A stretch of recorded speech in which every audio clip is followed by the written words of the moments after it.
No, zgodovina Judov v Belorusiji, veste, Belorusija je bila prav na sredini območja judovske naselitve in mnoga mesta in vasi v Belorusiji so imela večinsko judovsko prebivalstvo. In Belorusija je precej pomembno vplivala na svojo zgodovino in mnogi ustanovni očetje Izraela prihajajo iz Belorusije. Veliko znanih ljudi prihaja iz Belorusije. Tako je bila Belorusija nekoč pred holokaustom zelo intenzivna in razvita judovska skupnost. Nekateri izmed majhnih štetlov so bili pred holokaustom 95% judovski. Nažalost pa je holokaust skoraj v celoti izbrisal judovsko prebivalstvo. Zdaj nam povejte, s tem se vračamo v sedanjost, v sodobni čas, projekt rojen iz predanosti in upanja, ki ohranja spomin na judovsko skupnost lani, ko so odobrili širitev Judovskega muzeja v Novem Novogrudku. Ste takrat občutili zadoščenje in priznanje? Opišite ta občutek. No, Novogrudok je precej edinstven kraj v Belorusiji. V Novogrudoku se je zgodil najuspešnejši pobeg iz geta skozi tunel, ki so ga izkopali zaporniki geta v Novogrudoku.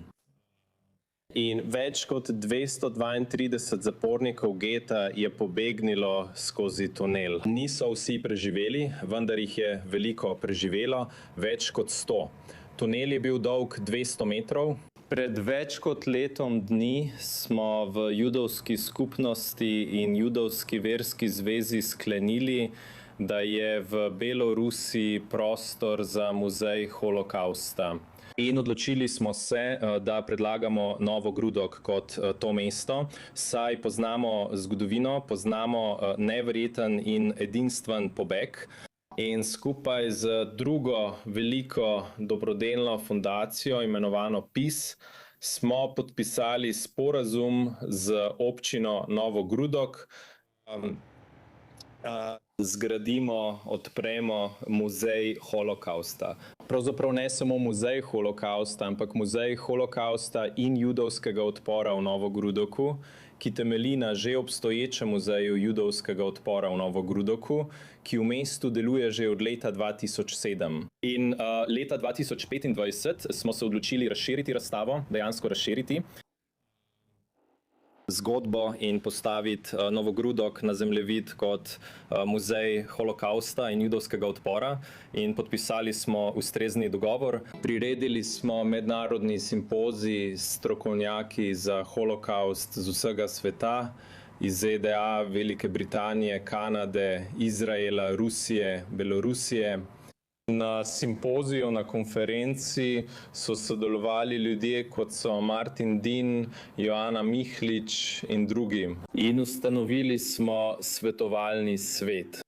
Podpisali smo memorandum za naslednjih 5 let, da bi imeli načrt za izgradnjo tega muzeja. Občina je prijazno pristala, da zagotovi stavbe nekdanje vojašnice, kjer so stali na območju nekdanjega geta, stavbe barak, kjer so živeli zaporniki, in druge stavbe na tem območju.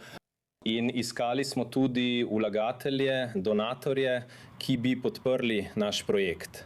Artur, počakaj. Artur? Oprosti, da te prekinjam, moramo nadaljevati, ker nam res zmanjkuje časa, ampak želim, da nam čim bolj jedrnato razložiš. Veš, vemo, da so ti nenadoma spodnesli tla pod nogami brez opozorila. Kaj se je zgodilo?